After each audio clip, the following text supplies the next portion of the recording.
Kata Nabi SAW dalam sebuah hadis yang sahih, manusia ada yang meninggal bayi, ada yang meninggal sudah tua, dan kebanyakan berada di antaranya. Jadi sebenarnya lebih banyak orang meninggal itu bukan bayi, bukan orang tua. Jadi ini sebuah hadis menjelaskan kepada kita, jangan sampai orang yang masih muda merasa dirinya akan aman. Enggak. Kalau dihitung secara jumlah, sebenarnya kematian lebih banyak terjadi di antara keduanya, bukan bayi, bukan orang tua. Gitu kan? Kata Nabi SAW, dan ketahuilah, tidak ada yang meninggal masih baik ataupun orang sudah tua, kecuali akan nanti dibangkitkan hari kiamat dengan umur 33 tahun. Jadi kalau misalnya kita punya bayi meninggal 2 bulan, kita ketemu 33 tahun. Dan Allah memperkenalkan kepada kita, ini anakmu, gitu kan. Kalau kita punya nenek atau kakek meninggal 100 tahun, maka kita ketemu di umur 33 tahun. Dan ada lagi umur lebih daripada itu di akhirat. Semuanya 33 tahun. Jadi akan ketemu. Juga dalam hadis Nabi SAW, tentu kalau anak meninggal sebelum balik, berarti dia pasti ahli surga, gitu kan. Kalau dia meninggal sesudah balik, maka dilihat amal solehnya. Kalau dia tetap muslim, maka dia bisa masuk ke surga. Aksesnya bisa masuk ke surga, tapi dibersihkan dulu dosanya. Cuma kalau meninggal sebelum balik, maka jelas hadisnya. Kata Nabi SAW dalam hadis sahih riwayat Bukhari, hadis qudsi, Allah yang maha sempurna mendengarkan suara gemuruh depan surga. Dan Allah lebih tahu suara apa itu.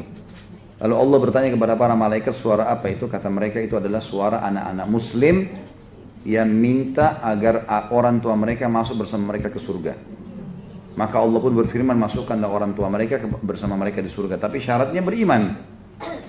Kalau masalah dia fasik, dia masih ada dosa, itu kuasa Allah. Itu kuasa rahmat Allah, kita nggak tahu.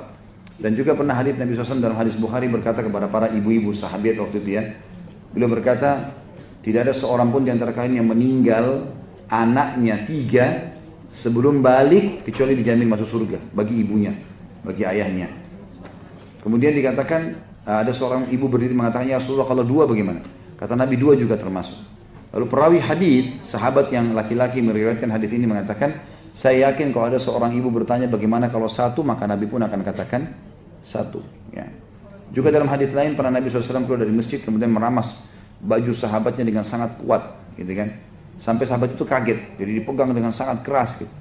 Sampai kata Nabi SAW berkata kepada sahabat itu, dia kaget, demi zat yang jiwaku dalam genggaman, maksudnya demi Allah, demi zat yang jiwaku dalam genggamannya, maksudnya demi Allah, seseorang di antara kalian kalau memiliki anak yang meninggal sebelum balik, maka dia akan pegang tubuh orang tuanya, sebagaimana aku memegang sekarang bajumu ini, sampai mereka semua dimasukkan ke dalam surga, ya. Jadi akan bertemu.